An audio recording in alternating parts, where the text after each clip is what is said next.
Vamos a comenzar nuestra clase. Entonces, la clase pasada estábamos viendo colisiones, ¿no? Eso era lo que estábamos viendo la clase pasada. Hablamos un poquito de algunos ejemplos y nos quedaron como unos conceptos por ahí de colisiones elásticas, inelásticas, completamente inelásticas, ¿sí?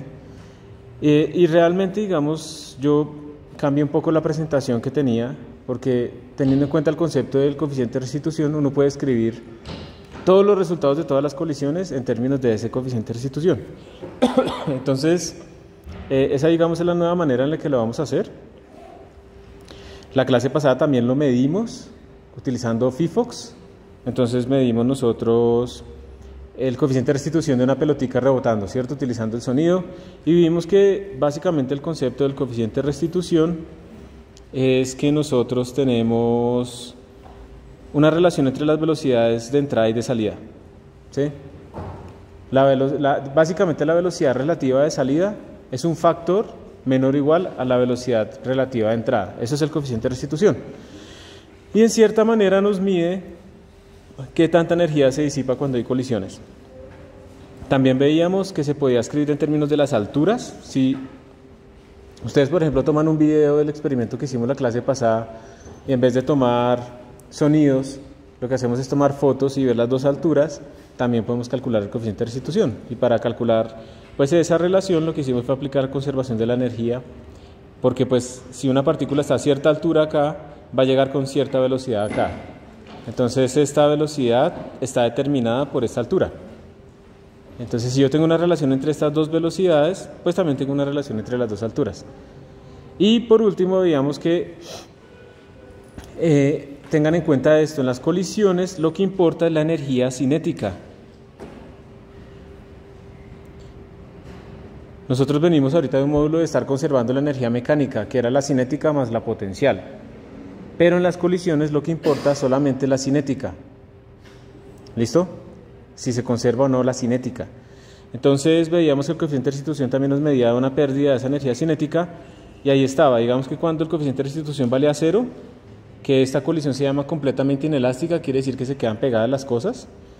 Entonces no tenemos pérdida completa de energía cinética, ¿sí? Entonces cuando cae algo y se queda así pegado, se perdió completamente la energía cinética. Claro, antes de la colisión, justo antes estaba moviéndose y ahora no.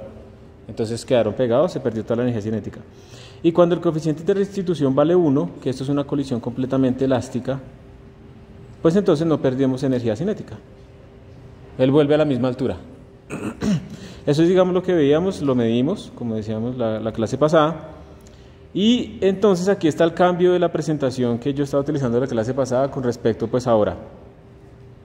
Ahora, digamos, la idea es, si ustedes se fijan, nosotros habíamos hablado un poco de las colisiones elásticas, inelásticas y no sé qué. Y si se fijan acá, observen que el momentum se conserva en todas ellas. Desde que no haya fuerzas externas, hay conservación de momentum, ¿sí ven? Sea elástica, sea inelástica o sea completamente inelástica, el momentum siempre se conserva. Y como el momentum siempre se conserva, entonces nos vamos a basar en esto para poder describir básicamente en una sola ecuación todas las colisiones, ¿sí? Porque es el que siempre se conserva. En cambio, observen que la energía cinética solamente se conserva cuando tenemos colisión elástica. En el resto de los casos no se conserva. ¿Bien? Entonces la idea, digamos, la reescritura que hice de esta presentación, que no es algo que uno encuentre en los libros de física, digamos en el Serway, en el Halliday, no se encuentra esto así, pero es más fácil, me parece a mí. Entonces la idea es, apliquemos conservación del momentum, que es esto que tenemos acá cuando dos cosas colisionan, y apliquemos la definición del coeficiente de restitución. Y con esas dos condiciones, escribamos todas las colisiones posibles para calcular todas las velocidades nuevas posibles cuando colisionan dos cosas, ¿sí? Y ya. Y además, como son ecuaciones lineales, porque es que el problema es que cuando uno tiene, digamos, la típica forma de hacer esto es que ustedes, digamos, para estudiar la elástica, aplican conservación del momentum y conservación de la energía, pero el problema de la conservación de la energía es que está al cuadrado. Entonces, cuando ustedes tienen que sacar raíces cuadradas, tienen que tener más y menos y se empiezan a complicar un montón, ¿sí? Y el álgebra es larga. Con esto es bastante corto, con esto del momentum. y el coeficiente de restitución. Entonces, miren, como el momentum se conserva en todas las colisiones, pues voy a aplicar conservación del momentum. Recuerden que el P mayúscula quiere decir momentum de todo el sistema y el P minúscula momentum de una sola partícula, ¿sí? Entonces aquí yo estoy diciendo es el momentum final, lo que tengo aquí a la izquierda. ¿Será que aquí alcanzo a abrir aquí esto? Sí. Listo. Lo que tengo aquí a la izquierda, esto, que es el momentum final, ¿sí? Estamos hablando del choque de dos partículas, pues es igual al momentum inicial, que es lo que tenemos acá. Entonces observen que tenemos dos partículas, masa 1, masa 2, velocidad 1 final, velocidad 2 final, iniciales, etc. Entonces tenemos esto siempre se conserva cuando no hay, ¿qué? Cuando no, el momentum se conserva cuando, ¿bajo qué condición? ¿Cuándo qué? No, no necesariamente, porque tú puedes perder energía, digamos, en una colisión inelástica y ahí se conserva de todas maneras el momentum. Entonces, ¿cuál será la condición? Que no hay fuerzas externas. ¿Listo? Porque, bueno, por si acaso, recordémoslo un momentito. Recuerden que esto del momentum viene por allá de hacer la integral de la fuerza en el tiempo, ¿sí? Y esto nos daba a nosotros P final menos P inicial, ¿cierto? El impulso, se llamaba esa vaina, el cambio de momentum. Y si no hay fuerzas externas, pues esta vaina vale cero. Esta parte del lado izquierdo. Entonces esto es 0 más o menos igual a PF menos PI. Y por lo tanto el momento se conserva. O sea, la idea es que no haya fuerzas externas. Bueno, o que la colisión dure muy poquito. También, puede ser cualquiera de las dos. Entonces, volviendo acá, tenemos conservación del momentum en todas las colisiones porque asumimos que no hay fuerzas externas. Y tenemos el coeficiente de restitución. El coeficiente de restitución es la velocidad de separación sobre la velocidad de aproximación. Pero como tiene que ser positivo, entonces le tuve que cambiar el signo para que quedara bien. De pronto a ustedes les parece raro esto, ¿cierto? Cuando una partícula, digamos, se va a estrellar con el suelo, ¿listo? Hacia acá. Digamos, vamos a decir que este man es la partícula 1. Esta es la velocidad inicial. Y vamos a suponer inicialmente que el suelo está quieto. Entonces, la pregunta para ustedes es, ¿con qué velocidad ve el suelo que se le acerca a esa partícula? Pues obviamente con V1, ¿cierto? De la partícula, ¿cierto? Si yo estoy aquí con esta mesa quieta y yo le suelto este esfero y este va a llegar a cierta velocidad, digamos 2 metros por segundo, pues el suelo lo va a ver a 2 metros por segundo y ya. Pero la pregunta viene ahora es, ¿qué pasa si esto está cayendo y el plano donde va a caer también cae? ¿A qué velocidad estaría viendo mi mano a ese esfero si los dos están cayendo a la misma velocidad? 0, ¿sí o no? No se está acercando, su distancia no está cambiando en el tiempo. Eso se llama velocidad relativa. Entonces, ¿ahora qué pasa? O sea, ¿yo cómo haría para describir eso? Entonces, ahora yo tengo que tener en cuenta la velocidad de este man y de este man, ¿cierto? Y la velocidad relativa es la resta entre las dos. Entonces, por eso cuando van a la misma velocidad, pues me da 0. Si este fuera más rápido, pues me da positiva porque se está alejando y así. ¿Está bien? Entonces, por eso aparecen esas restas. Cuando yo resto dos vectores, eso es el vector relativo, aquí estoy sacando cómo lo ve uno respecto a 2. Pero si se fijan abajo, yo lo puse al revés porque le cambié el signo, porque cuando algo rebota, primero su velocidad es negativa y luego su velocidad es positiva, ¿cierto? Entonces, si yo divido así directamente, me va a quedar un signo menos por ahí metido y el coeficiente de restitución me va a dar negativo. Entonces, lo que hago es meter un menos para que me quede siempre positivo. Por esa razón lo hice al revés. Entonces, ahora sí, teniendo en cuenta estas dos cosas, yo aplico conservación del momentum y miren que ustedes tienen aquí dos ecuaciones lineales, esta que está aquí arriba y esta que está aquí abajo. Se supone que se conoce el coeficiente de restitución. Dos ecuaciones lineales con dos incógnitas. ¿Ustedes cómo resuelven eso? Dos ecuaciones lineales con dos incógnitas. ¿Qué empiezan a hacer? Eliminación, reemplazar, ¿cierto? Lo vuelven una matriz, bueno, yo no sé, lo meten en Symbolab, ¿cierto? Lo que sea. Y la idea es que cuando hacen eso, no me voy a poner a hacerlo acá, llegan a estas ecuaciones. ¿Sí?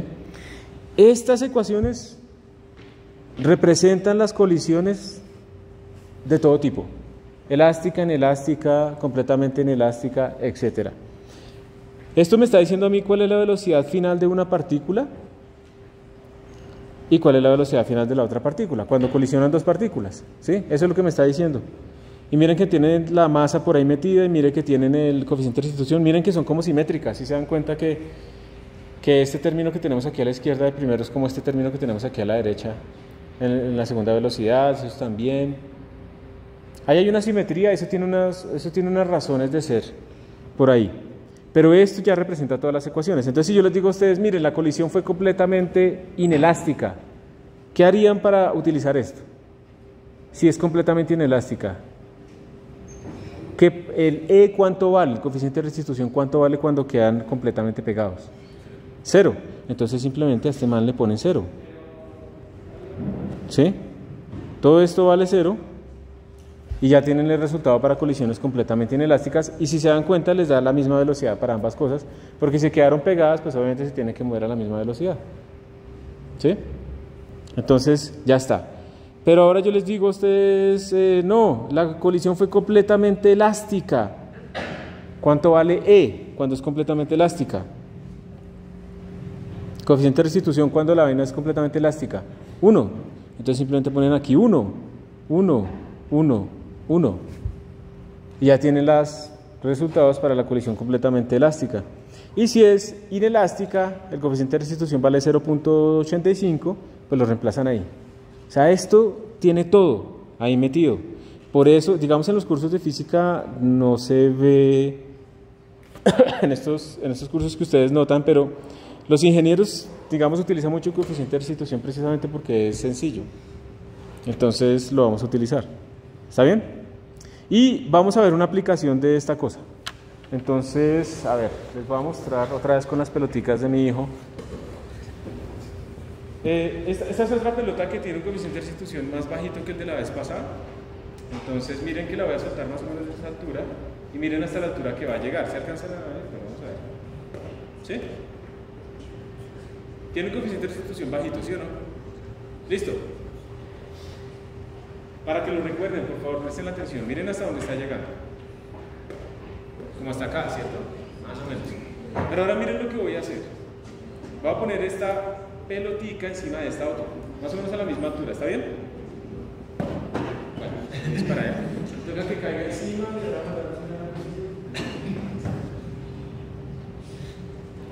Vamos a ir un poco más lejos. Allá. Necesito que caiga encima.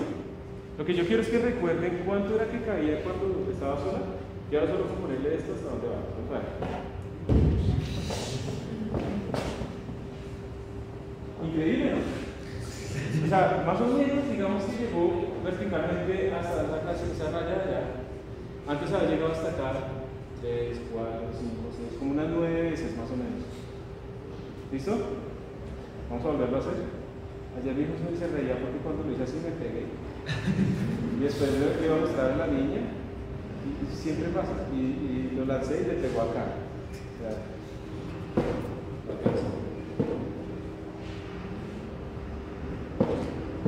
ahí me pegó. Bueno, llegó como hasta 9 veces. Eso ya lo podemos calcular acá. ¿Lo calculamos? Vamos a ver si lo podemos predecir. Entonces, para hacer eso, ¿cómo haríamos? Para poder calcular esto. Hacemos como siempre, digamos, lo ideal es que tratemos de hacer un dibujito para tratar de entender el problema. Entonces vamos a poner aquí, hay una cosa importante y es que esto tiene que ser más masivo que esto, ¿listo? Ya lo vamos a ver por qué. Entonces tenemos acá, digamos, el piso. Digamos que tenemos aquí a nuestra partícula, nuestras dos partículas. Esta es la grande, la vamos a llamar M1 y esta es la pequeña, ¿listo? La pequeña está ligeramente encima de la grande, no está en contacto, le tiene que dar un pequeño espacio. ¿Está bien? Y supongamos que esto está como en una altura, pongámosle aquí una altura h. ¿Ok? Entonces cuando ellos van bajando, llega un momento en el que la grande, que está acá, rebota, ¿cierto? Y su velocidad, ella tenía como una velocidad acá, digamos v final, se invierte rápidamente, justo antes de tener ellos la colisión. Entonces si lo vemos en cámara lenta, esto hace así, y esto se rebota y hacen así, ¿listo? Esa es la idea. Entonces, vamos a suponer, eso es una suposición, que esta velocidad simplemente se invierte. Obviamente esto no es verdad, el coeficiente de restitución de esto no es 1, es un poquito menos, pero es para simplificar el modelo de hacer una estimación. Entonces vamos a suponer que simplemente se invierte y está a la misma velocidad hacia arriba. ¿Está bien? ¿Vamos bien hasta ahí? Listo. Y entonces, esta otra partícula ha bajado a la misma altura y ella viene en ese momentico con una velocidad que es la misma hacia abajo, ¿cierto? ¿Está bien? Esa es nuestra condición. Entonces lo que queremos ahora es calcular, después de la colisión, queremos calcular la velocidad final de esta partícula hacia arriba y con eso vamos a aplicar conservación de la energía para ver hasta dónde llega, ¿listo? Que ya sabemos que es como más alto, ¿ok? Entonces empecemos por pedazos. Primero calculemos esta velocidad final. ¿Cómo lo hacemos? Conservación de la energía. Toda la energía que teníamos al inicio, que es digamos M1G por H, se me va a convertir en energía cinética justo acá, ¿sí o no? ¿Qué cuánto sería? M1 por B final al cuadrado sobre 2, ¿cierto? Entonces esos dos son iguales, tendríamos M1 por G por H igual a M1 por B final al cuadrado sobre 2. Se me va el M1, se me va el M1. Y tenemos entonces que nuestra velocidad final al cuadrado es 2 por G por H, ¿sí? O si la ponemos en valor absoluto, bueno, raíz de 2GH. ¿Vamos bien hasta acá? Listo. Ahora tenemos este problema de esta colisión. Esta colisión, acá, esta es nuestra colisión. La partícula M2 va hacia abajo, la partícula M1 va hacia arriba, ¿listo? Y queremos calcular nuestros nuevos valores de velocidades de la partícula 2. Entonces utilicemos lo que tenemos allá arriba, lo voy a escribir aquí abajo. Tendríamos velocidad 2 final va a ser igual a la masa de la partícula 1, que es la gruesa, la que está abajo, la grande, más, asumamos también que es elástica, ¿sí? Estamos calculando el mejor de los casos posibles. Si es elástica, ¿cuánto vale esta E? 1. Entonces M1 más M1 sobre M1 más M2 por la velocidad 1 inicial. ¿Cuánto vale la velocidad 1 inicial de la partícula? ¿Va hacia arriba o va hacia abajo? Lo primero. Esta va hacia arriba. Y esa sería la que nosotros llamamos BF, ¿cierto? Va hacia arriba con esa velocidad BF. Listo, ya tenemos la primera parte. Más M2 menos 1 por M1. ¿Por qué le puse 1? Porque estamos asumiendo que es elástica. Sobre M1 más M2 por... ¿Y cuál es la velocidad de la partícula 2 justo antes de chocar? Menos BF, porque va hacia abajo. Entonces aquí le ponemos menos BF. ¿Listo? Y vamos a hacer ahora la simplificación. Entonces esto sería 2M1 sobre M1 más M2 por B final más, bueno, pongámosle menos M2 menos M1 por B final sobre M1 más M2. Y yo puedo hacer esta suma. Me va a quedar, ¿qué? 2M1 menos M2 más M1, ¿cierto? Eso es lo que me queda. Y finalmente, entonces, miren que la velocidad final del 2 va a ser igual a la velocidad final que teníamos allá atrás por 3M1 menos M2 sobre M1 más M2. Entonces, como les decía, la clave es que este man tenga mucha más masa que este. Eso quiere decir que si yo, digamos, imagínense, si yo tengo 1 kilogramo y le sumo 1 gramo, pues eso es casi 1 kilogramo, ¿sí? Eso es lo que queremos decir. Entonces, esto lo vamos a aproximar. Si tengo 3 kilogramos y le sumo 1 gramo, pues eso es casi 3 kilogramos, ¿cierto? Eso no cambia. Entonces lo vamos a dejar, estamos estimando. Ponemos así. Y aquí abajo también lo dejamos así, ¿cierto? Porque M2 es muy chiquito comparado con M1. Entonces miren que se me va esto con esto y me queda que la velocidad final con la que sale la partícula de encima es más o menos 3 veces la velocidad que traía. Y ahí ya tenemos esto. ¿Listo? Es 3BF, esto es la 2. Y allá podemos volver a aplicar conservación de la energía para calcular esa nueva altura. Entonces tendríamos m2g por la nueva altura es igual a m2 por 3bf al cuadrado sobre 2. Se me va esto con esto. Me quedaría que h' es igual a 9bf al cuadrado sobre 2, g, porque pasé a dividir esta g, 9 sobre 2g, y escribamos cuánto era bf al cuadrado, ¿dónde era que estaba? Acá, 2gh, ¿cierto? 2g por h. Se me va esta g con esta g, se me va este 2 con este 2, y observen entonces que la nueva altura nos daría 9 veces h. ¿Listo? Ahora, eso no es lo que vimos, porque ojo que el h es desde donde yo lo lancé. Entonces esta cosa tendría que llegar hasta 9 veces esta altura, casi hasta el techo. No llegó hasta allá. ¿Por qué? Pues las suposiciones que hicimos de que fuera elástica toda la colisión pues no es cierta, ¿sí? Tendríamos que meter en el coeficiente de restitución. Pero sí efectivamente llega mucho más alto. ¿Sí o no? Y ya. ¿Alguna pregunta de esto? Aplicamos conservación de la energía, conservación del momentum, colisiones elásticas. ¿Está bien? Y es un experimento que ustedes pueden hacer. Háganlo en su casa, tengan cuidado con romper cosas.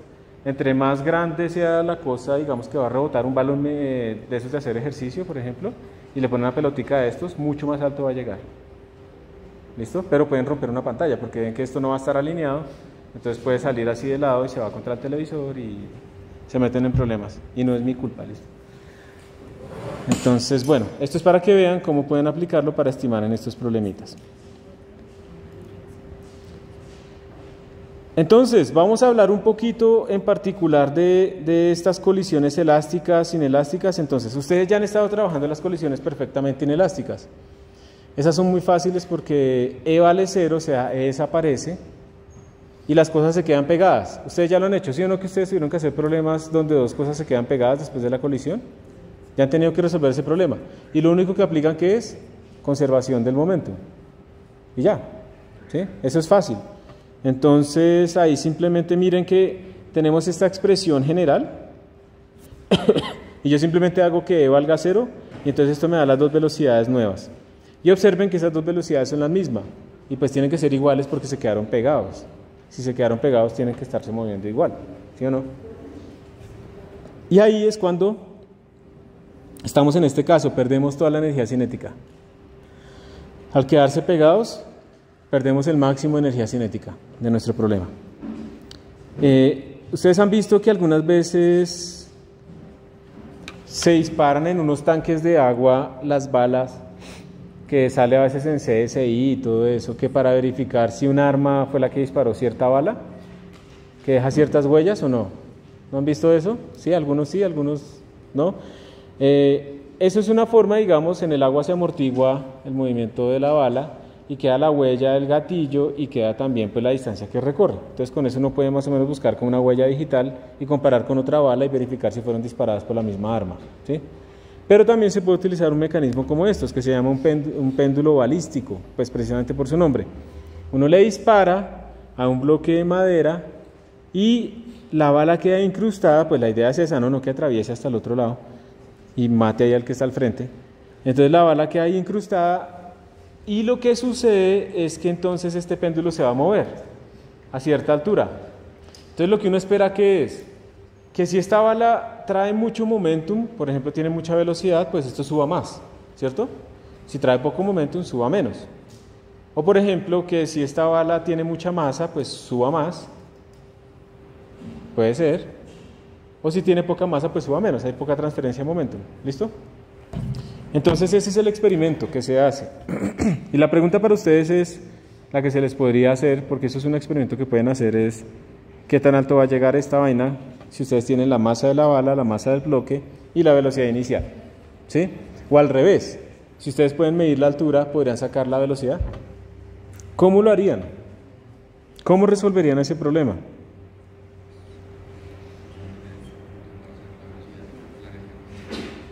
¿Sí? Tenemos una energía que se va a conservar aquí al final, digamos, ¿cierto? Están unidos los dos bloques, es colisión inelástica porque quedaron completamente inelástica, quedaron unidos, y tenemos una altura, ¿sí o no? Entonces ahí tenemos como una energía final que sería un M1 más M2 por G por H, ¿cierto? Listo. Y eso sería igual, una cosa que uno podría hacer, y vamos a ver si ustedes están de acuerdo, una cosa, y vamos a ver si nos da o no. Uno podría decir, bueno, pues esa energía se tendría que igualar con la energía que tiene la bala al inicio, ¿sí o no? ¿Cuánto es la energía que tiene la bala al inicio? M1 por B1 al cuadrado sobre 2, ¿cierto? ¿Ustedes creen que está bien hacer esto? ¿Por qué? Hay una variación de la masa, pero aquí está, mira. Ya tengo las dos masas. O sea, yo estoy echando cuenta, ¿no? Pero aquí están las dos masas, entonces ya tengo en cuenta la variación de la masa. ¿Sí? Y con eso ya habría resuelto el problema. Entonces me daría que la velocidad inicial al cuadrado es igual a M1 más M2 sobre M1 por G por H, ¿listo? Pero la solución es esta, o sea, saquemos raíz cuadrada. Saquemos raíz cuadrada de esto.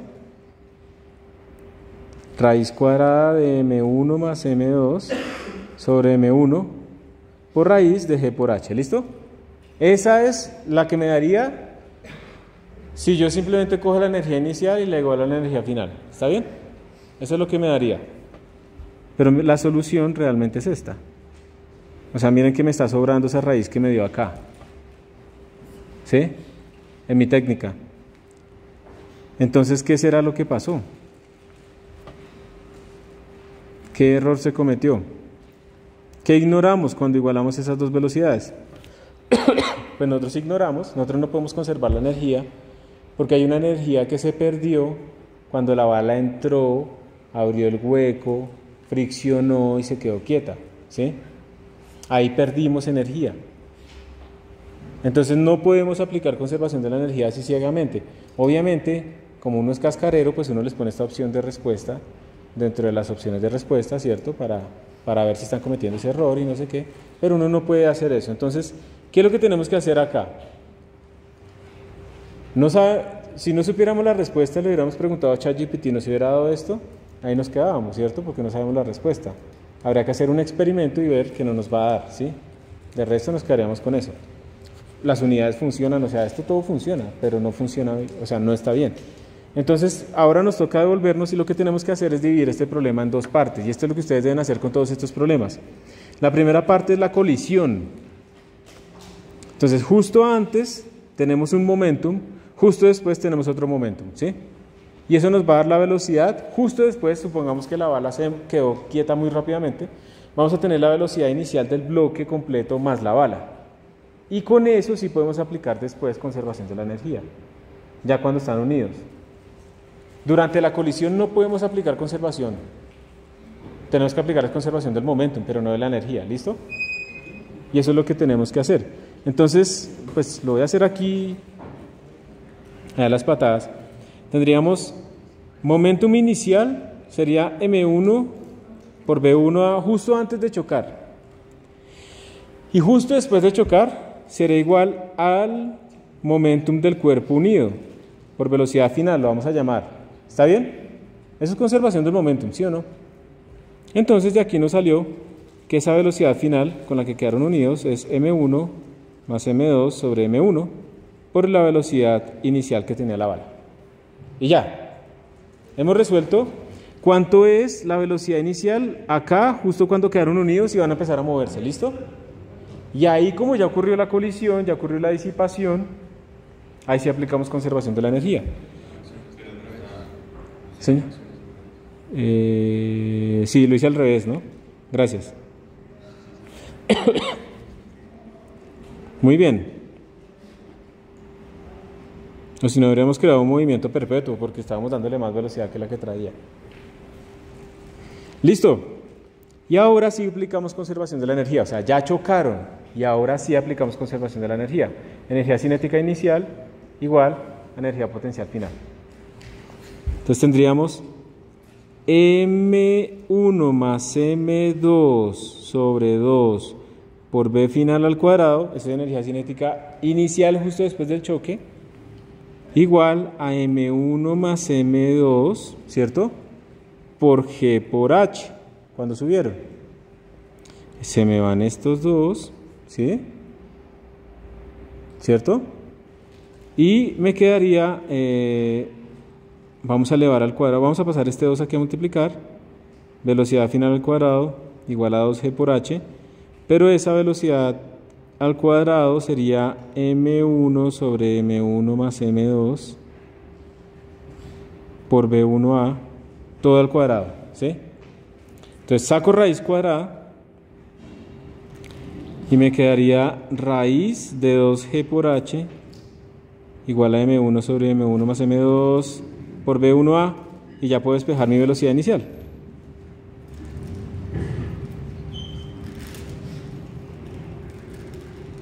Sobre M1 por raíz de 2GH. Y ahora sí. Entonces yo llego y le disparo a mi péndulo. ¡Pah! Eso subió hasta cierta altura y yo puedo calcular la velocidad inicial de la bala. Porque tengo todo, ¿cierto? Tengo la altura, tengo las masas, tengo G, tengo el 2, tengo la raíz. Tengo todo, ¿sí? Y esa es la idea del péndulo balístico. Entonces con eso puedo medir velocidades de una bala. Aunque ahorita actualmente, ¿qué harían ustedes si quisieran medir la velocidad de una bala?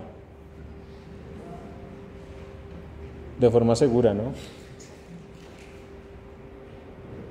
Una cámara de alta velocidad, ¿cierto? Y uno con una cámara de alta velocidad mira cuántos frames por segundo tiene, y ya con eso pues puede medir en el video la velocidad relativa. Listo. Por si acaso alguien quiere jugar con ese efecto del coeficiente de restitución, yo aquí hice como una animación, que esto está público. Vamos a ver si eso carga acá.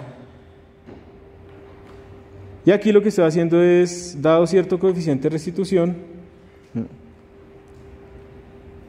ir animando una pelotica rebotando. ¿Cómo funciona? Este código es súper tonto. O sea, este código simplemente miren lo que está haciendo cuando colisiona. Ahí arriba lo de la gráfica y no sé qué, pero aquí abajo lo importante. En esta parte él está detectando si hay colisión con el suelo. Y si hay colisión con el suelo, él está invirtiendo la velocidad, pero multiplicada por un factor E.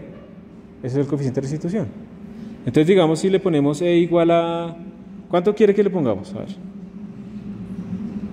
Yo no sé si esto lo puedo editar acá.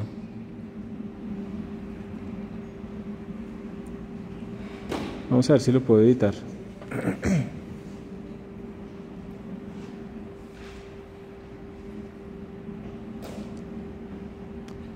Creo que me toca pasarlos a Trinket para poder hacer eso. Ya. ¿Esto con cuál lo tengo? Creo que lo tengo acá.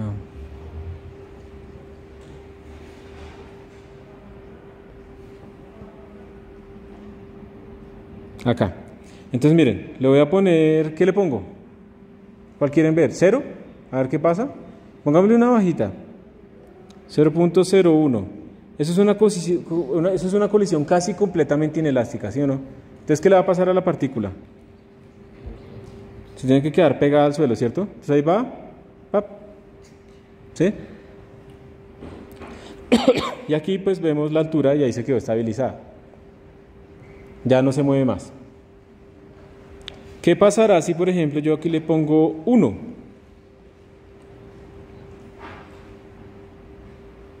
Eso es una colisión, ¿qué? Elástica, ¿cierto? Entonces él va a llegar a la misma altura. ¿Qué es lo que vemos acá? ¿Sí? Llega a la misma altura. ¿Qué pasará? ¿Qué sentido tiene esto si yo le pongo 1.2? Más alto, ¿cierto? O sea, es como si el suelo le pegara un impulsito cada vez que llegara, ¿cierto? Entonces le da un impulso. Esto es lo que pasa, por ejemplo, ustedes vieron que ahorita hubo la maratón de New York, ¿no? Varios de esos tenis que utilizan ellos tienen unas propiedades, miren que cada vez está más alto y la parábola pues no se completa porque esto tiene un tamaño fijo.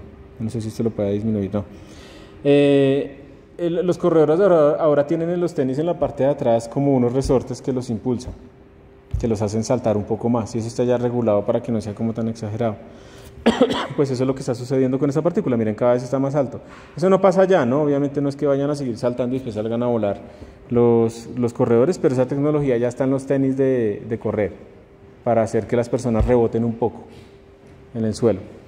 Entonces ahí está el efecto. Entonces esto es por si ustedes quieren ver el efecto físicamente y cómo se modelaría pues de una manera muy sencilla eso ahí utilizando Python. Bueno, una colisión perfectamente elástica. De nuevo, estamos en esta situación, hacemos E igual a 1, tenemos estas dos relaciones y ahí podemos ver entonces que en la colisión perfectamente elástica el coeficiente de restitución vale 1, no perdemos energía cinética. Y yo no sé si alguno de ustedes ha visto este video de una partícula muy pesada chocando con una partícula liviana. ¿Sí? El de 3 blue, 1 brown, ¿cierto? Y ese es interesante porque ahí sale el número pi. El problema es, hay que contar cuántas veces este bloquecito pequeño choca contra la pared y contra el otro bloque. Y a medida que va aumentando la masa de este bloque grande, este bloque chiquito choca más veces. ¿Sí? Hace es una colisión perfectamente elástica. Y si ustedes empiezan a contar cuántas veces sucede eso, resulta que les empieza a aparecer los dígitos del número pi. ¿Y por qué? Ustedes tal vez ahí no escuchan nada, ¿no?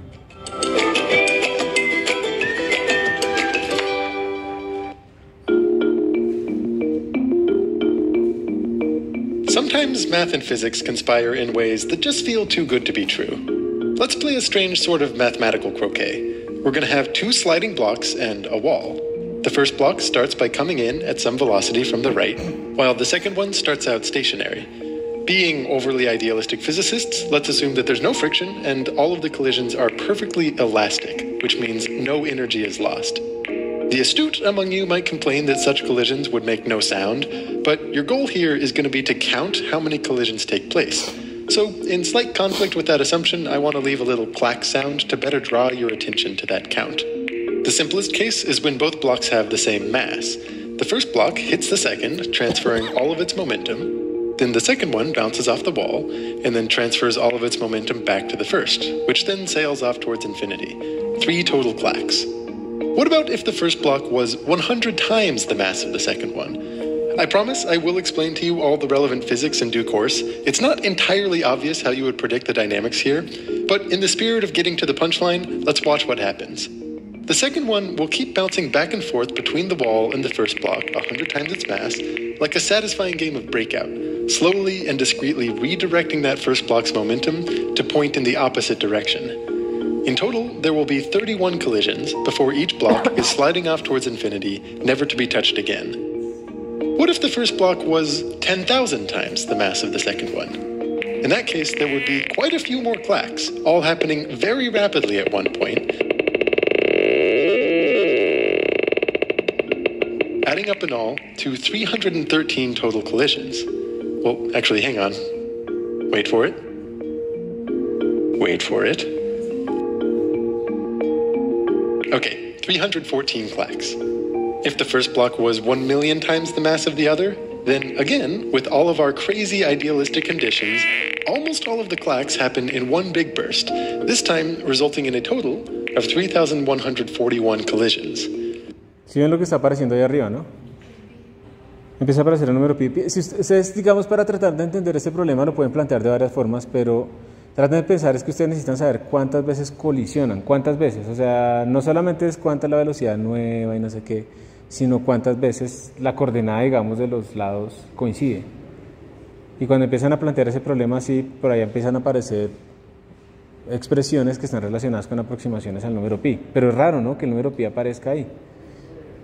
Lo pueden ver, ahí está el enlace en la presentación, o lo buscan simplemente en YouTube. ¿Listo? Entonces es una cosa interesante que puede suceder ahí en el en el problema, digamos, de la colisión elástica. Y esto sí no lo podemos hacer hoy, que era una parte de modelamiento que yo les mostraba utilizando Blender, pero pues ustedes en cualquier programa que tenga motor físico pueden hacer cuerpos con coeficientes de restitución arbitrarios y los ponen ahí, o con rodamiento. Voy a ver si lo puedo instalar de pronto acá después, porque cuando veamos rodadura vamos a ver que cuando los cuerpos son redondeados, digamos, los cuerpos prefieren rodar que deslizarse. Deslizar disipa mucha energía, rodar no tanta. ¿Sí? La rueda fue un cambio tecnológico impresionante, entonces eso de pronto lo podemos hacer allá, pero aquí no lo puedo hacer en la tableta. ¿Pero tú cuál usas? Blender. Sí, porque me pareció fácil el motor físico, pues estuve mirando Unity, estuve mirando otros más, pero eran como más enredados para esto, ¿no? Para hacer videojuegos y demás son súper fáciles en ese aspecto, para cosas sencillas, pero para esto no era tan sencillo. ¿La licencia está con el... Blender es free. No, esto es free completamente, tú lo puedes instalar y utilizar sin ningún problema. Por eso también me gusta. Y de hecho tú puedes utilizar Python con Blender, entonces tú puedes hacer programas que manejen a Blender desde Python y extraer la información y demás. Pero no podremos verlo. Bueno, ¿preguntas hasta acá? ¿Hay alguna pregunta? Obviamente las colisiones, todas estas colisiones que hemos hecho son como en línea recta, ¿cierto? En una dimensión. ¿Qué pasa cuando colisionamos en dos dimensiones? Entonces les voy a dar un ladrillazo en este momento de ecuaciones, ¿sí? Es el mismo concepto, o sea, ustedes simplemente, básicamente lo que van a hacer es conservar el momento en una dirección y en la otra dirección y ya está. Pero salen más ecuaciones, ¿listo? Salen más ecuaciones. Pero digamos que después de eso hacemos la pausa, ¿listo? Prefiero hacerlo antes de la pausa para que salgan recalentados a la pausa y se enfríen. Y no que vengan aquí todo bien y se recalienten y les quede todavía media clase con más cosas.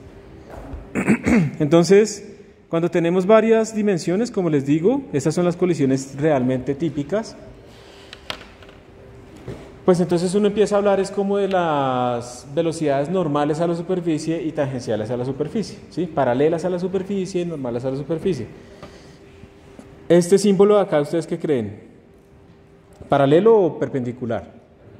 Paralelo, este es perpendicular, ¿sí? Esto lo que nos está diciendo básicamente es que todas las superficies tienen una normal, y esto si ustedes van a hacer alguna vez algún juego o algo así, que muchos quieren programar y quieren hacer videojuegos, ¿cierto? Todos los que quieren hacer videojuegos y les gusta la programación. Tienen que saber un montón de física si van a hacer juegos con colisiones, ¿sí? Por ejemplo. Entonces, aquí lo que hace uno es coger este vector y lo descompone en esas dos direcciones y aplica conservación del momentum en las dos direcciones. Y ya está. O sea, no es más, no es que sea más difícil. Eso es realmente lo que uno hace. Esto es lo que sucede constantemente en sus oídos, esto es lo que sucede constantemente en sus cuerpos, por dentro y por fuera, en todo lado con el aire. Ustedes ahorita tienen encima algo que se llama presión atmosférica, ¿cierto? Más o menos eso, si uno lo hiciera respecto al cero, la presión atmosférica es como tener un carro encima, de 1 tonelada más o menos. Pero no lo sentimos, ¿por qué? Porque nuestra presión interna es la misma presión externa. Entonces, nos da igual. ¿Cuándo nos duele? Cuando ustedes se meten, digamos, en el agua y empiezan a sumergirse cada vez más, o en el espacio, que tenemos diferencias de presión, ¿cierto? Si ustedes se meten en el agua, ¿les ha pasado que les duelen los oídos? Sí. Cuando se meten sin protección y se meten muy profundo, digamos 1 metro, 2 metros por ahí. ¿Por qué? Porque además de la presión atmosférica, tienen la presión del agua, que aumenta con la profundidad. Y por lo tanto, hay una diferencia entre lo que está adentro, que va hacia afuera, y lo que está afuera, que va hacia adentro, ¿sí? Y por eso es que, digamos, pasó lo del submarino, ¿no? Que es el meme de Julio, creo que es. ¿Sí? El del Titanic. La presión interna era mucho más pequeña, claro, tenía que ser mucho más pequeña que la externa, porque si no la gente adentro, pues tiene que estar a presión atmosférica. Entonces la estructura tenía que soportarlo, no lo soportó y se aplasta completamente. ¿La explosión es una colisión en general o son varias? Pues uno podría pensar lo que es como una colisión de muchas partículas hacia adentro, ¿sí? Pero entonces, como son tantas, prefiero no tomarlo como un problema global, como simplemente una cuestión de diferencias de presiones y ya está. Eso más o menos ellos murieron como en menos de como en una centésima de segundo, quedaron aplastados completamente. Después de como 2 horas. ¿Quién sabe? Todavía no se sabe muy bien, pero probablemente sí sufrieron un poco, pero no se sabe bien qué pasó antes. Pero sí había muchas cosas feas, o sea, se les puede ir acabando el oxígeno, se les puede acabar muchas cosas. Eso fue muy turbio porque, digamos, a la hora de ir al baño, el sudor... Les tocaba todo ahí. O sea, por ejemplo, una de las cosas era que, en cierta manera, entre comillas, menos mal se murieron rápido. Sí. porque la otra opción era, digamos, se quedaban sin potencia, se les empezaba a acabar el oxígeno, la gente se empieza a desesperar porque están completamente oscuras, estaban encerrados. Yo no sé si ustedes vieron las fotos, pero las personas no podían estirar los pies completamente y otros estaban así cruzados. Imagínense ustedes estar encerrados con otras 4 personas en un sitio que casi no se pueden mover. Imagínense Transmilenio, pero a oscuras, ¿sí? Hay gente que empieza a sudar, empiezan a sentir falta de oxígeno, empiezan a entrar en pánico. Ahí está el dueño que los metió en eso. Entonces, o sea, el gerente Transmilenio está ahí con ustedes, ¿sí? Está pasando todo eso al tiempo, entonces morir así asfixiados y todo eso y en pánico y de pronto entre ellos peleando y todo eso, pues terrible. Entonces, bueno, eso pasó. Y en el espacio lo contrario, ¿no?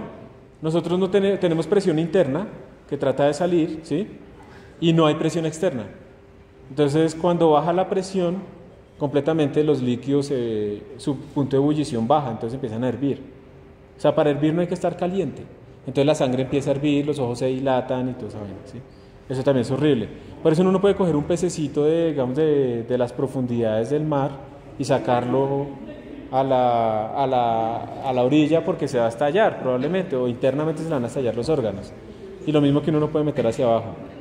Hay muchas cosas, los dolores que ustedes sienten, cuando a ustedes les duele algo, generalmente es una inflamación de algo y es una señal, ¿sí? Y tienen que tener cuidado con eso. La inflamación va a ser algo que va a vivir con ustedes muchísimo tan pronto cumplan 30 años, lo van a notar más. Ahorita ustedes tienen muchos factores antiinflamatorios por su juventud, porque en este momento evolutivamente, digamos, tienen que estar sobreviviendo. No les voy a decir por qué. Bueno, dependiendo del estilo de vida y todo eso no se le acelera, pero ustedes a los 30 de verdad lo van a sentir. O sea, ahorita no, de verdad no están viviendo nada de lo que les va a pasar después, pero muchos dolores van a hacer eso. Y por ejemplo, una vaina importante es la membrana del oído.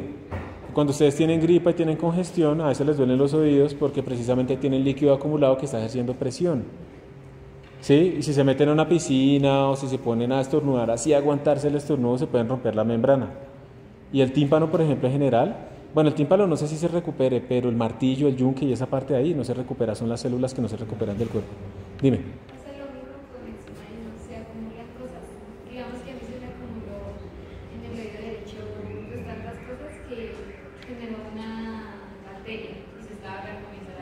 Imagínate. Y pues ahí queda la cicatriz. Claro. No, y esa parte es muy delicada porque ustedes aquí en el oído, ustedes creen que tienen solo el oído, ¿cierto? Ustedes tienen conexión aquí para el cerebro. Y ustedes tienen conexión con el nervio facial. Toda la parte de que ustedes se ven así súper jóvenes y todos bonitos es porque hay un nervio aquí estirando toda esta cara y levantando todo esto. Pero tan pronto se pierda algo ahí, se daña alguno de esos nervios, a ustedes se les cae todo. Y se los digo por experiencia, a mí me pasó, porque yo tuve una infección también en el oído derecho, herpes zóster, culebrilla, no sé qué, es la misma vaina, es una variante de la varicela, y me destruyó el nervio facial. Y entonces la lengua solamente la mitad tenía sabor, la de este lado no, la nariz no se sentía nada, el ojo no se cerraba, entonces uno tenía que parpadear torcido. Bueno, yo les conté alguna vez, ¿no? Tengan cuidado con eso. Si les duele el oído, tengan mucho cuidado con eso. Vayan al médico tan pronto les duele el oído es súper importante. ¿Tú escuchabas como un robot? No, ¿La gente habla como robot? no. A mí sí me pasó. ¿Sí? ¿Se te afectó el oído? ¿Usted se le distorsionó la voz? Nadie. No le tienen que hacer audiometrías y todo eso para controlar si se le dañó la percepción. Eso es tenaz. Tengan cuidado, de verdad les recomiendo. Si les duele el oído alguna vez, vayan al médico, ¿sí?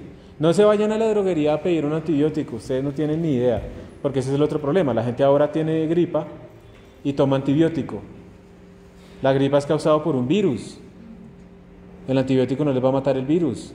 Si tienen una infección en el oído viral no les va a servir. Solamente ustedes cuando tengan infección bacteriana, que es cuando tienen ese moco verde, amarillo, que escupen esas flemas que llegan allá a 3 metros, movimiento parabólico y todo eso, ¿sí? Ahí ya tienen infección, ahí ya puede necesitarse el antibiótico, pero tiene que ser formulado. ¿Saben ustedes por qué controlan tanto la formulación de antibiótico? Porque ahora como la gente ha tomado tanto antibiótico, se ha generado resistencia a antibióticos. Eso quiere decir que ustedes, por ejemplo, la gente sabe qué pasa, se toma la amoxicilina, tiene que ser una semana, y se la toma 3 días. Y como ya se siente bien, la dejan así. ¿Qué hicieron? Mataron el 95-99% de las bacterias que tenían que morir, pero no mataron ese 1%, y ese 1% se entrenó para resistir a ese antibiótico. Están haciendo selección artificial sobre las bacterias. Entonces aparecieron ya bacterias que son resistentes a casi todos los antibióticos que conocemos. Y cuando ustedes se infectan de eso, no hay un antibiótico que los salve. Un sitio donde más se infectan de bacterias, ¿saben dónde es? Súper resistentes. En los hospitales. Porque allá es donde más se utiliza antibiótico, donde llega también gente más enferma, se concentra absolutamente todo. Tengan cuidado con eso, no utilicen antibiótico cuando tengan gripa, ¿sí?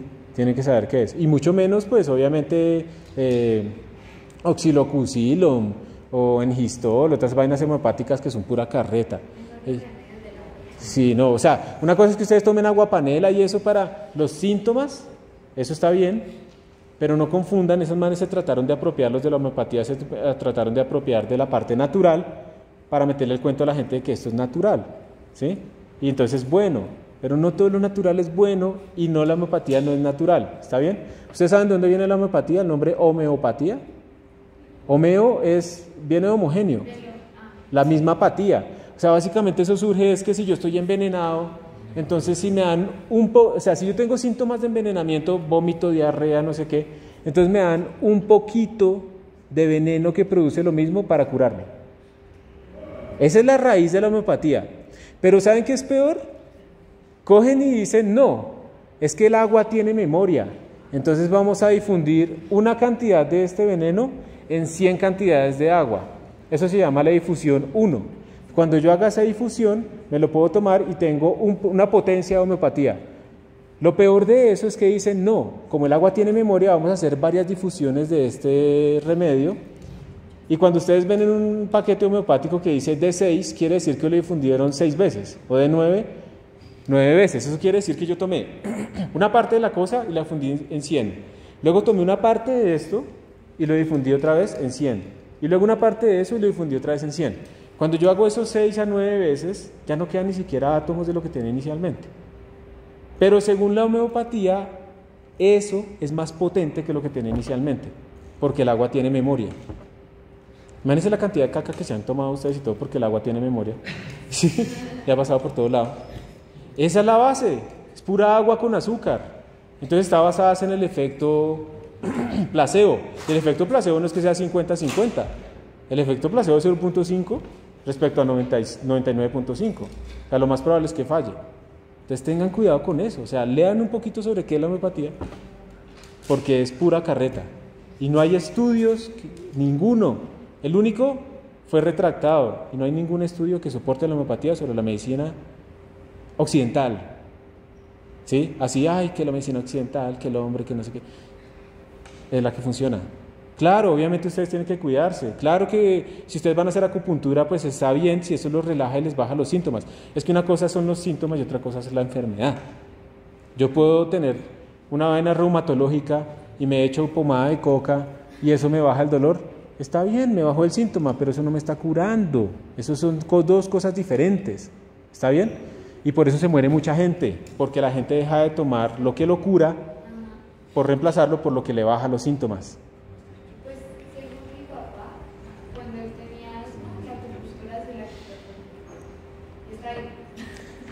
Hay que mirar las pruebas. Hay mucha anécdota que no es estadística. ¿Quién sabe? De pronto ni siquiera tenía asma. De pronto ni siquiera tenía asma. Y era una tos la berraca, tenía una vaina ambiental que le estaba dando eso se cambió. Miren, yo les cuento una anécdota. Nosotros, tengan cuidado porque ustedes cuando están jóvenes, ustedes se pueden embarazar muy fácil, ¿listo? Pero cuando uno ya no está tan joven, uno ya no se puede embarazar tan fácil.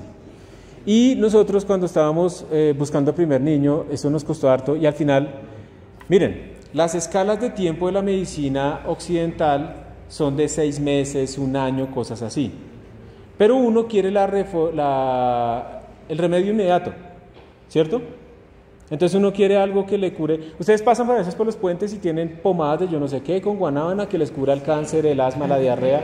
O sea, eso le quita hasta la pecueca, ¿sí? Todo. Eso no existe. No existen las vainas milagrosas que funcionen de un día para otro y le quiten a uno todo. Pero resulta que esta gente vive la desesperación de las personas. Entonces, si yo estoy desesperado, llevo enfermo 6 meses y no sé qué, entonces al final llegamos a donde un tipo dice que iridólogo. Entonces el man llega y le mira a uno el iris del ojo y le dice, sí, usted está enfermo de tal cosa y no sé qué. Yo le hice una prueba al man, yo le dije, mire, este es un examen, este es el pH. El pH tenía que estar alto para que la cosa sea saludable. Y el man llegó y, está alto, entonces está enfermo. Y yo le dije, no, al contrario, eso quiere decir es que está bien. Sí, pero está alto. Entonces tiene que hacer este tratamiento que yo se los traigo desde donde no sé dónde, un tratamiento homeopático que solamente él puede hacer, que duraba 6 meses y no sé qué. Obviamente era pura carreta, pues obviamente salimos de ahí, no le compramos nada, pero antes de nosotros salió una señora que estaba con uniforme de aseo, con una bolsa de esas, que probablemente se gastó 200,000 pesos, que comparado con el salario mínimo en ese momento era bastante, y todavía lo es, y le va a seguir comiendo carreta a este man y nunca se va a curar, ¿sí? Nosotros a los 2 meses ya quedamos embarazados, tuvimos a nuestro niño, después, y si hubiéramos tomado esa agua con azúcar, hubiéramos dicho que fue por eso, por el desespero, y no fue eso, era la escala de tiempo de la medicina normal, porque es que el cuerpo no cambia así, por eso es que uno no puede adelgazarse de un día para otro. ¿Te ibas a decir algo? Que, no sé, yo creo que tengo como que dijo que por allá un familiar en la bolsa, o sea, los primos, yo no sé, tocaban como recolectar cositas de león, que para curar el cáncer y así el cáncer. O sea, sinceramente, a mí me encantaría que eso funcionara. Obviamente, o sea, si se pudiera curar el cáncer será buenísimo. Y yo le decía a unos estudiantes una vez de medicina, venga, hagan la tesis investigando si esos remedios de verdad funcionan, hagan el estudio. Pero es que ellos van y miran y ya se hicieron estudios y no tienen ni siquiera sentido empezar. Como un estudio que una vez me pusieron a mí a evaluar que decía que ponerle música a las plantas las hacía crecer más. Hablarle así. Pues es que cuando tú les hablas realmente la variable correlacionada ahí es que tú las estás cuidando, ¿sí? O sea, es poco probable que una persona solo les hable pero no les eche agua. Mi papá y bueno, los de campo le cantaban a las vacas. Eso. Para que sacaran más. O sea, Claro, pero es porque las cuidan en el fondo, o sea, uno ¿qué tal ahí? A ver, crezca, ¿sí? Pero no les echa nutrientes ni nada. Entonces, dale. hicieron un estudio de cuando, o sea, pusieron como una fruta o una planta, no me acuerdo, que cuando le hablas lindo y le hablas feo, y la fruta se apichó resto y la planta también. Hablándole feo. Habría que ver si utilizaron las mismas condiciones. Estoy seguro de que si yo cojo y le hablo mal a una planta, probablemente también la dejo en un sitio donde está más oscuro. Y ya no hace fotosíntesis y se jode. Entonces, no, pero eso sería un experimento útil. Y ustedes ahorita que están en el pregrado podrían hacer esas vainas sin que los juzguen. Porque imagínense yo ahorita es que haciendo eso, pasando la conciencia ahorita, que además el presupuesto de investigación ahora lo bajaron, es el más bajo en este momento de los últimos 25 años. Increíble, ¿no? En este gobierno. Y el presupuesto para 2024 para ciencia y desarrollo es el más bajo en 25 años. Hasta Uribe lo tuvo más alto. Es increíble. Entonces, pero ustedes sí lo podrían hacer. Entonces, por ejemplo, ese experimento, ¿cómo lo harían? Pongan 2 plantas con la misma iluminación, ¿sí?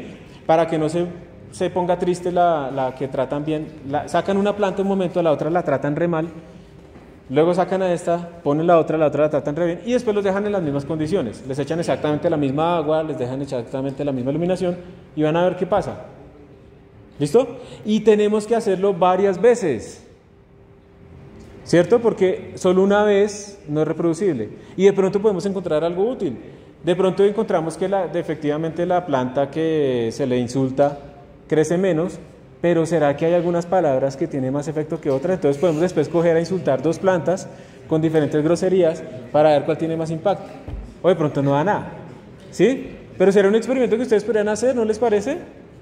Porque es más difícil que hacer el del cáncer, ¿no? Decirle a una persona, no, entonces vamos a hacer contigo un experimento y vamos a darte diente de león y se muere. Eso es grave, ¿sí? Pero con la planta, pues, todavía no, pues, no es tan grave. Entonces, háganlo, o sea, de verdad me encantaría que hicieran ese experimento. No sé si alcanzarán a hacerlo ahorita para que crezcan. Un frijol, háganlo con un frijol y me cuentan. Si lo hacen, les pongo un bono. Me muestran fotos Me dicen, esta la traté mala, esta la traté bien, lo hice con 24 frijoles, todos al mismo iluminación, ta. Pero de esos que se ponen Sí, para que crezcan rápido, antes de que se acabe el semestre, porque llegan el otro semestre, profe, es que ya me creció. Me dio estadísticamente no significativo, pero pues yo ya no puedo hacer nada. Bueno, volvamos acá. Entonces, miren, cuando estamos en dos dimensiones, yo ni me acuerdo por qué terminamos hablando de eso. Cuando estamos en dos dimensiones, ahora ya no vamos a hacer choques centrales, digamos, que como que coinciden en una sola línea, sino excéntricos. Entonces se van a desviar así, como en el billar. Entonces aquí todos estos ingenieros son unos durazos y todos se levantan, ¿no? ¿Cierto? Pero obviamente a uno a veces le dicen que, ay, como usted sabe física, usted debe jugar bueno billar. Si yo me pongo a calcular, no juego, o sea, me quedo ahí pensando.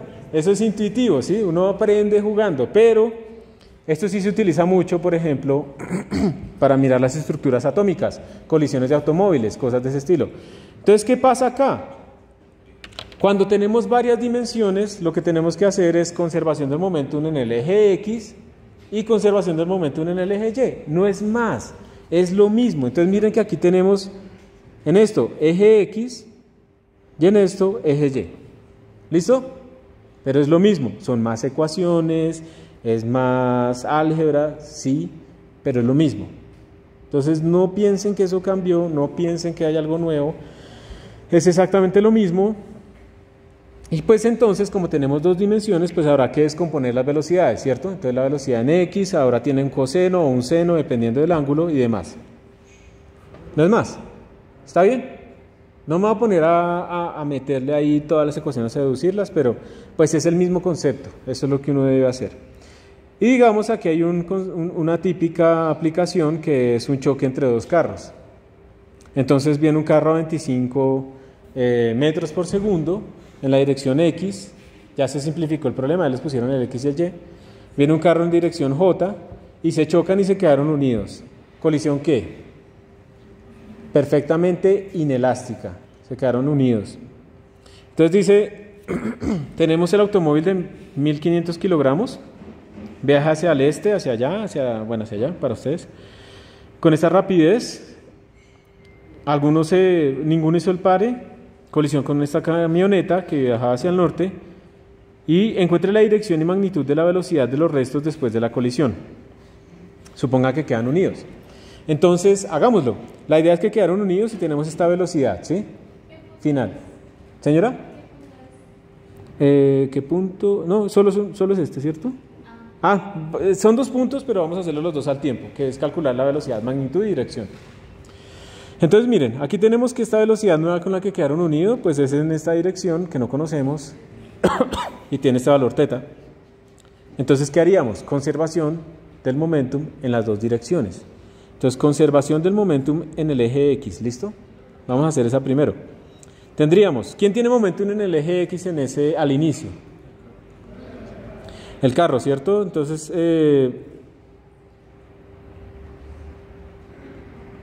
¿quieren que lo haga de una vez con los números o quieren que lo haga con variables y después reemplazamos? Variables, listo. Entonces a este le vamos a llamar M1 y esto es velocidad 1. Y esto es M2 y esto es velocidad 2 en Y. ¿Listo? Esto es en X. ¿Está bien? Entonces tendríamos M1 por B1 de X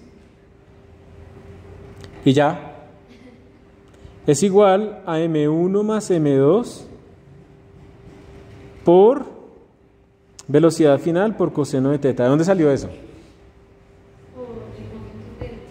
Momento cuando quedaron unidos y estoy sacando la componente en el eje X de esta velocidad final. ¿Está bien? ¿Cuáles son las incógnitas? Esta magnitud y este ángulo. Ahora en el eje Y. M2 por B2 en Y, ¿cierto? Igual a M1 más M2 por velocidad final por seno de θ, ¿cierto? Y ya está. Tenemos dos ecuaciones con dos incógnitas. ¿Cómo resolverían esto? Esto lo podríamos hacer de manera genérica, con mucha ecuación, pero mejor metamos números para que lo vean más claro, ¿sí?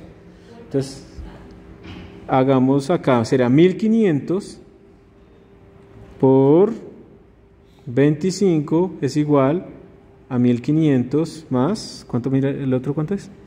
2500 por BF por coseno de teta.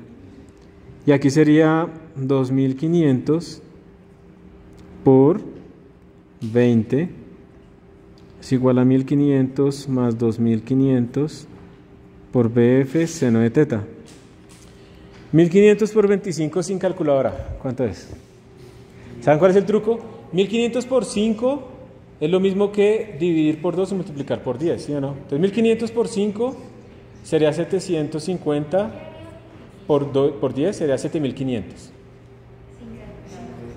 Y por otros 5, ¿cuánto daría? 37500. ¿Sí ven? Pero verifiquemos. Muy bien, creo que sí, 37500. 1500 más 2500 sin calculadora, ese sí. La integral del seno, ¿cómo es? ¿Sí o no? 2500 por 20. Ese es más fácil. 2500 por 2, 5000. Y con un cero más, 50.000.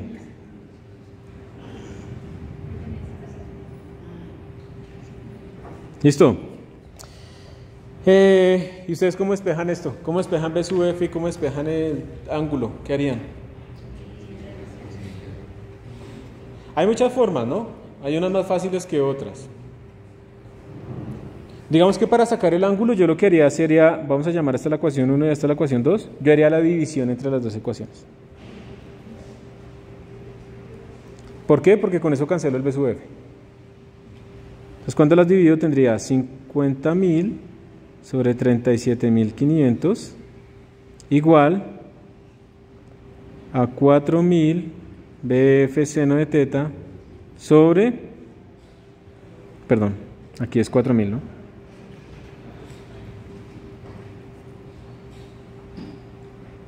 Y miren que se me va esto con esto, esto con esto, y me queda tangente de teta. Y entonces ya saco recotangente y ya tengo el ángulo, ¿cierto? Y después con ese ángulo ya lo puedo meter acá, por ejemplo, y puedo despejar B sub F. Es una de las tantas maneras, o sea, da igual. Pero miren que lo que hicimos fue lo mismo, aplicar conservación del momentum ahora en dos direcciones, ahora en 2D. ¿Estamos? ¿Alguna pregunta ahí? Por si acaso, ¿esta es la solución? Para que la puedan comparar. Y con eso terminamos esta presentación. Y ahora vamos a seguir con otra después de una pausa. ¿Listo? 3 minuticos de pausa para que descansen.